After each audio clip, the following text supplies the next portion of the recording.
வணக்க மக்களே, ஒரு தள்ளு வண்டி காய்கறி வியாபாரம் செய்யும் ஒருவரின் வித்தியாசமான சபதம் என்னை கவர்ந்தது. வீடியோ பாருங்க, மிரண்டு போவீங்க.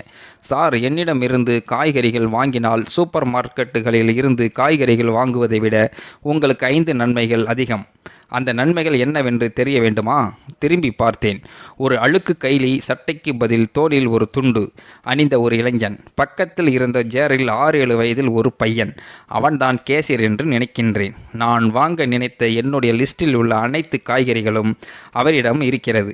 இன்று அவரிடமிருந்து வாங்கினால் என்ன? வீட்டுக்காரிக்கு தெரிய வேண்டாம். அந்த 5 நன்மைகள் என்னவென்று நான் தெரிந்து கொள்ளலாமா? கண்டிப்பாக சார். என்னிடமிருந்து வாங்கும் காய்கறிகளுக்கு நீங்கள் ஜிஎஸ்டி தர வேண்டாம். 100 ரூபாய்க்கு 6 ரூபாய் லாபம். முதல் நன்மை. சார், நீங்கள் சூப்பர் மார்க்கெட் செல்ல வேண்டாம். நானே உங்கள் வீடு தேடி வந்துள்ளேன். நேரம், பெட்ரோல் மற்றும் உழைப்பு மிச்சம். சிரமம் இல்லை. இரண்டாவது, சார், நீங்கள் வாங்கும் பொருட்களை கொண்டு போக நான் தரும் கவர் ஃப்ரீ. சூப்பர் மார்க்கெட்டில் அந்த கவருக்கு குறைந்தது 5 ரூபாய் தர வேண்டும். நாம் காசு கொடுத்து வாங்கும் கவரின் அவர்களுடைய விளம்பரம். இது இரண்டாவது நன்மை. மூன்றாவது நன்மை என்ன என்று அறிய ஆவலுடன் அவரை பார்த்தேன். சார், சூப்பர் மார்க்கெட்டில் அவர் கேட்கும் விலையை நீங்கள் கொடுக்க வேண்டும். எங்களிடம் நீங்கள் விலை பேசி வாங்கலாம். 100 ரூபாய் பொருளை 80 ரூபாய்க்கு கேட்டாலும் தருவோம். ஏனென்றால் எங்கள் வயிற்று பிழப்பு இது. எங்களுக்கு வேறு வருமானம் ஒன்றும் இல்லை. 20 ரூபாய் லாபம். இது மூன்றாவது நன்மை. சரிதான் என்று தலையாட்டிவிட்டு அவரையே பார்த்தேன். சார், நான்காவது, இந்த காய்கறிகள் பக்கத்து கிராமங்களில் நாங்களே இயற்கையாக பூச்சிக்கொல்லி மருந்துக்கள் ஒன்றும் தெளிக்காமல் விவசாயம் செய்தது. இந்த காய்கறிகளை சாப்பிடுவதால் உடலுக்கு எந்த தீங்கும் வராது சார். அவர் சொல்வது அனைத்துமே சரியாகவே எனக்கு பட்டது. மேலும் சூப்பர் மார்க்கெட்டுகளில் அவர்கள் கேட்கும் விலையை கொடுத்து விஷம் சேர்த்த காய்கறிகளை கியூவில் நின்று வாங்குவதற்கு தயாராக இருக்கும் நாம் இதையெல்லாம் சிந்திக்கிறோமா? சிந்தனையில் நிற்கும் போதே நான் கொடுத்த லிஸ்டில் உள்ள காய்கறிகளை பேக் செய்து கொடுத்தார்.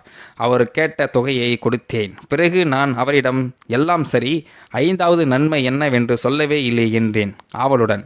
இது என்னுடைய மனைவி. இவளுக்கு 2 கிட்னியும் செயலிழந்து விட்டது. அவளுடைய மருத்துவத்திற்காக நான் யாரிடமும் கையேந்தியதில்லை. நீங்கள் விலை பேசாமல் கொடுத்த இந்த பணத்தின் ஒரு பகுதி அவளுடைய மருத்துவ செலவிற்கு உபயோகிக்கப்படும்.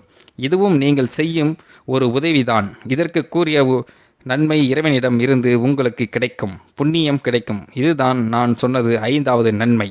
புன்னகையோடு அவர் சொல்லி நிறுத்தினாலும் அவருடைய கண்கள் நிறைந்திருந்தது. நானும் கண்ணீரை மறக்க முயன்று தோற்றேன்.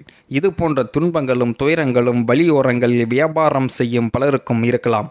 நம்மால் இவர்களுக்கெல்லாம் உதவ முடியுமா? கோடிக்கணக்கில் மூலதனம் உள்ள சூப்பர் மார்க்கெட்டு முதலாளிகளுக்கு பாக்கெட் நிரக்க நாம் கொடுப்பதில் ஒரு பங்கு இதை போன்ற வழி ஓர வியாபாரங்களுக்கு கொடுத்து உதவுவது அல்லவா உண்மையான தொண்டு? புரிந்து கொள்ளுங்கள் மக்களே. முடிந்தவரை ட்ரை பண்ணுங்க.